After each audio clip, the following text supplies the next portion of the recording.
สบายดีพ่อแม่พี่น้องเบิร์ดสุขุสุคนยินดีต้อนรับเข้าสู่ช่องร้อนทริปนะพี่น้องนี่ตอนนี้บอลร้อนก็อยู่ที่แคมป์คลองเนาะนี่พี่น้องบรรยากาศแคมป์คลองแนมไปเห็นขัวงามฮะพี่น้องนี่บรรยากาศนี่คือขัวแห่งที่3นครพนมคำม่วนพี่น้องนี่บรรยากาศหาดทรายโอ้งามขนาดนี่แนมไปฝั่งไทยกะสีครึ้มพี่น้องเอ้ยนี่เอาในคลิปนี้กับบอลลอนจะพามาเลาะเบิ่งบรรยากาศเขตแคมป์คลองเนาะหรือว่าเขตนี้เป็นเขาเรียกว่าเขตท่าด้านเนาะท่าด้านเก้าเป็นท่าเรือเก้าของเมืองท่าแขกกับนครพนมเนาะนี่อันนี้จะเป็นด้านเทิงเนาะนี่เพราะว่าด้านนี้นี่เพิ่นได้ปิดไปหลายปีแล้วเพราะว่าเพิ่นไปเฮ็ดอยู่แถวโรงแรมริเวอเรียเนาะเพิ่นย้ายบ่อนลงไปพุ้นอยู่นี่ก็โอ้ถ้าด้านนี้มันก็ไกลตัวเมืองเติบพี่น้องเอ้ยประมาณ7-8 กิโลพุ่นเลยเนาะจากตัวเมืองมาพี่กะนี่อันนี้คือเฮาแนมไปเห็นครัวงามเลยพี่น้องเอ้ยนี่ช่วงนี้ก็เป็นช่วงฤดูแล้งกับน้ำกับสีลงเนาะนี่เดี๋ยวซูมให้เบิ่งเนาะคลิปนี้กะบ่ได้มีอย่างไรพี่น้องเอ้ยถ่ายให้พ่อแม่พี่น้องเบิ่งส้มน้ำกันเพราะว่าเป็นช่องอีหางเนาะพี่น้องเนาะเพราะบ่มีถ้าบ่มีคลิปลงก็โอ้ช่องก็เหงาละนี่เดี๋ยวบอลลอนจะพาไปเบิ่งทางท่าเรือทางพุ่นเนาะนี่ท่าเรือก็จะไปทางพุ่นแหละพุ่นเนาะนี่ทางพุ่นก็ได้ท่าเรือทางฝั่งไทยกับแถวนั้นแหละพี่น้องนี่สังเกตเห็นว่าเรือนวันเป็นจอมนะเนาะใกล้ๆสายไฟนะท่าเรือทางฝั่งไทยเนาะนะกับเพิ่นได้เศร้าหยุดกับประมาณได้หลายปีเลยพี่น้องเบาร้อนกับโบแน่ใจคือกันเนาะได้ยินแต่ชาวบ้านเพิ่นเว้าอันนี้เป็นท่าเรือเก่าเนาะนี่ทางพุ่นเบาร้อนกับบ่ฮู้ว่าเป็นตำบลนี่หยังเนาะทางฝั่งไทยที่จริงกับเบาร้อนก็ได้มาถ่ายคลิปเทื่อนึงแล้วเนาะบริเวณหาดนี้เนาะนี่เคยมาถ่ายเทื่อนึงแล้วกระเจ้าหาปลาเนาะแต่ว่ามาเทื่อนี้นี่บ่พอกระเจ้าเลยเนาะป่าน่าจะบกขึ้นเนาะข้าเจ้าจังบลงมาไปเบิ้งทางพุ่นน้ำกันพี่น้อง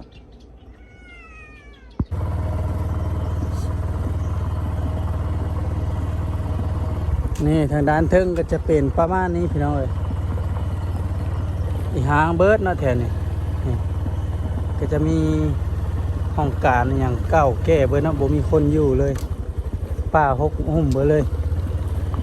นี่บ่อนนี้ก็พระเจ้าเศร้าเนาะคนเวียดมาเศร้าซื้อมันเป็นล้านมันคนเวียดเลยเลาะมาแถวนี้กันนี่ศาลพระภูมิง่ายข้างบนนี่ก็ถือว่ากว้างได้แถวนี้ก็เขตนี้จะเป็นเขตบ้านเวิร์นเนาะพี่น้องนี่บ้านเวิร์นเมืองท่าแขกแขวงคำม่วนนี่ก็ถือว่าเป็นบ่อนอีกบ่อนหนึ่งเนาะที่มีประวัติการขนส่งเนาะเป็นท่าด้านเก้า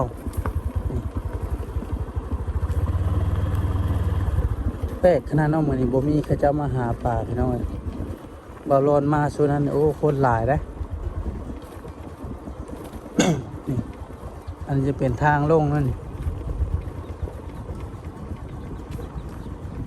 มาเนี่ยจะเห็นแบบเป็นแปลนเลยเนาะ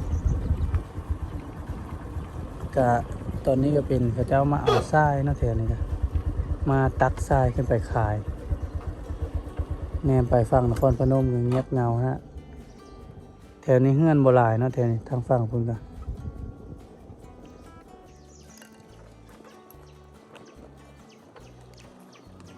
เอามาเลาะเบิ้งแถวลุ่มน้องการพี่น้องเลย ทรายขึ้นมามุ่นอยู่นี้เนาะเขาเจ้าก็ตักไปขายถือว่าได้หลายพอสมควรนี่ทรายนี่เนาะนี่ช่วงยามฝนเนี่ยโอ้มันมามุ่นแถวนี้นี่เต็มเลยทรายนี่อันนี้จะเป็นท่าเรือเนาะนี่เส้นทางลงมาท่านี้จะคักกว่าท่าอันปัจจุบันพี่น้อยเพราะว่าท่าเรือปัจจุบันในบ่อนนั้นนะฮะรถสิเข้าบ่ได้เนาะแถวนั้นไปคนเอาเครื่องก็ต้องได้แบกขึ้นมาแต่ว่าท่าตัวเก้านี่โอ้นี่ลงมาเอาฮดน้ำเลยพี่น้อยลงมาเอาเครื่องเลยนี่อันนี้ก็จะเป็นตู้เก้าเขาเจ้าเนาะนี่บ่อนเขาเจ้ามาพักเศร้ามาดักป่าเนาะนี่มาแก้โมงไหลโมงมื้อนี้นี่เงียบเหงาบ่มีฮอดคนเลยถามลุงนะเพิ่นกายมากินนี่เพิ่นว่าปีนี้นี่ยังบ่มีป่าขึ้นอยู่นี่โอ้ทรายนี่งามๆเลยพี่น้องเอ้ยเอาไปเฮ็ดเฮือนนี่คักขนาดเลยบรรยากาศน้ำคลองเนาะน้ำแถวนี้นี่ตื้นพี่น้องเอ้ยนี่โอ้คักขนาดเบิ่งล้างมือล้างตีนก่อนพี่น้องนี่โอ้มีอย่างเนาะนี่เหนียวบ่นี่ติดตามเฮือนี่เต็มเลยนี่ขาวๆนี่เนาะโอ้ปีกายนี่เพิ่นว่าจนได้หามขึ้นพี่น้องปลานี่ทึกช่วงมันขึ้นก็ได้ดีได้ทึกช่วงมันบ่มีก็โอ้มาหาก็บ่ได้เลยเลาะขึ้นไปคุณกับพูนจักเขตใดเนาะขึ้นไปเทิงนะบ่ฮู้คือกันบ่ร้อนก็นี่ก็จะมีข้าเจ้าใส่มองอย่างปะไว้อยู่นี่มาสังเกตเบิ่งอันนี้เนาะโอ้จักตูอย่างเนาะขาวๆนี่แบบซาบมันนะเขาเอิ้นนะคล้ายๆกับซาบงูอย่างนะนี่ทางฝั่งไทยเพิ่นก็บ่ได้หาปลาเลยพี่น้องมันบ่ถึกช่วงมันขึ้นเนาะอันนี้จะเป็นบริเวณท่าเก้าเพิ่นเนาะนี่โอ้ถ้าช่วงยามฝนคือสิลงมาบ่ได้เนาะแถวนี้เสียงฟ้าดังทางพุ่นเนาะทางฝั่งไทยเพิ่นฝนน่าจะตกพี่น้องมีหยังเนาะนี่แก๊สหยังเนาะแก๊สเหงื่อเพิ่นบ่สีเหม็นๆเนาะมีหยังเนาะนี่บ่มีหยังพี่น้องเอ้ยเอ้าเลาะเบิ่งเลาะส้มก็ประมาณนี้แหละพี่น้องเอ้ยบรรยากาศท่าเรือเก่าอยู่ที่บ้านเวิร์นเมืองท่าแขกแขวงคำม่วน